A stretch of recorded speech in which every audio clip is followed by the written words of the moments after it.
જય શ્રી કૃષ્ણ ને good morning બધાને। આજે તો હું પહેલી ઊભી થઈ ગઈ છું ને આજે હજુ સૂતા છે તો હું જાઉં છું અજયને ઉઠાડવા માટે। ગુડ મોર્નિંગ, ઉઠી જાઓ ચલો જલ્દી, સવાર પડી ગઈ, મારો બ્લોગ સ્ટાર્ટ કરવાનો છે, ઉઠો। તો અજય તો ઉઠી ગયા છે ને હું પણ ઘરનું બધું કામ પતાવીને આવી ગઈ છું અને લઈ આવ્યા છે મારા માટે નાસ્તો। તો હવે મમ્મી મેગી બનાવીશું, મેગી ખાવાની તો ભૂલાય જ કેમ, અને પાછે પકોડી પણ લઈને આવી ગયા। વાહ! અને આજે તો જમવામાં પણ ટેસ્ટી ખાવાનું હતું એટલે અમે તો હવે બેસી ગયા ખાવા, કારણ કે મને તો બહુ જ ભૂખ લાગે છે।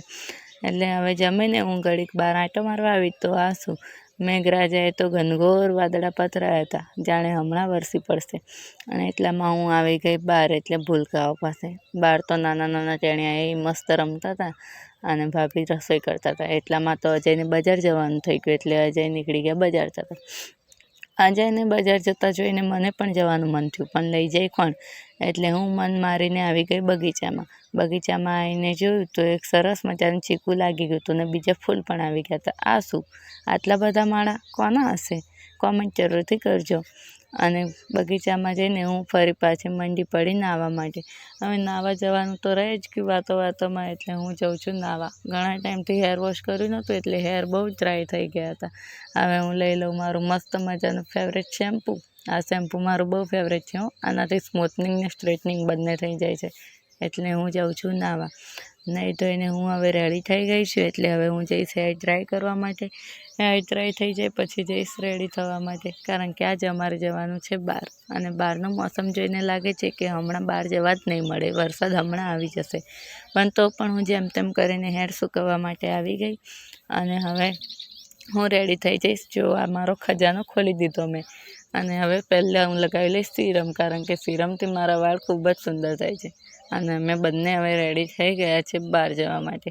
બાય બાય, આગળના વ્લોગમાં બતાવીએ। આવી ગયા મંદિરમાં અંદર વિડીયો બનાવવાની પરમિશન હતી, એટલે હું મંદિર બહારથી જ બતાવું છું, કારણ કે અંદર કોઈને વિડીયો બનાવવા દેતા નથી। આજે અમારા ફૂલહાર ચડાવવાના હતા અને કાલની રસમ બાકી હતી દોરા ચડાવવાની, તો અમે આવી ગયા મંદિરે જવા માટે। મંદિરેથી જઈને બહાર નીકળ્યા એવા આવી ગયા ખેતરમાં તો એ લીલીછમ માંડવી એવી સરસ ઉગી છે ને વાદળા તો જો, આ હા, આટલા સરસ મોસમમાં તો અમને ખેતરમાંથી જવાનું મન જ નહોતું થતું। એટલામાં તો અજય એમના બંગલામાં પહોંચી ગયા। વાહ, અમારો બંગલો! અને બંગલામાંથી બહાર આવ્યા એટલે હું સીધી વળી ગઈ બંગલામાં તો બહુ જ મજા આવી હો વિડીયો બનાવવાની। અને એટલામાં તો અજય પણ આવી ગયા, અને આ શું, એમને તો ક્યાંકથી કાચબો દેખાણો એટલે એ કાચબો પકડીને લાવી ગયા। થોડી વાર કાચબાને જોવા માટે હું પણ બહાર આવી ગઈ, તો કાચબાભાઈ તો ભારે બીકણ્યા હો, બીવાઈને એમના હાથ પગ જ અંદર કરી લીધા। હું જોતી હતી એટલામાં તો વાહ, ફરીથી મોસમ એટલું સરસ થઈ ગયું કે હું રીલ્સ બનાવવા પહોંચી ગઈ। અને ઓહો, પાછી મારી નજર કાચબાભાઈ પર પડી એટલે હું પણ એમની પાછળ દોડવા લાગી। કોણ કહે છે કાચબો આળસુ હોય છે, જુઓ તો ખરા કેટલો સ્પીડમાં ભાગે છે। હું પણ પાછી આવી ગઈ અને અજય બેસી ગયા હતા મોબાઈલ જોવા માટે, એટલે એમની જોડે આવી ગઈ મગજમારી કરવા માટે। અજયને અમારો વિડીયો જોવાનું જ ગમે હો, વિડીયો બનાવવાનું નહીં, વિડીયો તો મારે જ બનાવવો પડે। અને હવે ખેતરમાં અમે આંટો મારીને પાછા જવા લાગ્યા ઘર તરફ, એટલે એ તો એમાંય મારો વિડીયો બનાવવા માટે આવી ગયા। ઘર તરફ જતી હતી તો કે લાવ તારી એક રીલ્સ બનાવી દો, એટલે હું પાછી મંડી ગઈ રીલ્સ બનાવવા માટે। ઘરે આવીને જોયું તો ઓહો, પાણી આવી ગયું હતું, એટલે બેસી ગઈ કપડાં ધોવા માટે। કપડાં તો ઢગલો થયા હતા, અને અજયને તો એમાંય પાછું વિડીયો બનાવતો, એટલે ફોન લઈને આવી ગયા મારો વિડીયો બનાવવા માટે। કપડાં એટલા બધા હતા ને કે હું તો બહુ જ થાકી ગઈ, એટલે પાછા કપડાં તો ધોવા જ પડે। આ કપડાં ધોવા બેસી ગઈ ને આજે વિડીયો પણ બનાવવા લાગ્યા। હવે કપડાં ધોવાઈ ગયા છે, એટલે હું જઈશ હવે રૂમમાં આરામ કરવા। કપડાં ધોઈને થાકી ગઈ એટલે થયું લાવ થોડુંક જમી લઉં, પાપડ ખાઈને હવે હું આરામ કરવા માંડી પડી। થોડીક વાર બેસી ત્યાં તો પાછું અમારે બજાર જવાનું થઈ ગયું, એટલે મેં કરી લીધા કપડાં ચેન્જ। ડ્રેસ મને અનકમ્ફર્ટેબલ લાગે હો, એટલે કપડાં ચેન્જ કરીને હું અને અજય નીકળી પડ્યા બજાર જવા માટે। બજાર જવાની બહુ જ મજા આવી હો, એટલું સરસ વાતાવરણ ને એટલો ઠંડો પવન આવતો હતો ને કે બહુ મજા પડી ગઈ। આવો અમારા લાખણી શહેર બાજુ, બહુ જ મજા આવશે। અને મારું ફેવરેટ તો લાખણી છે હો, લાખણી જેવી મજા જ નહીં।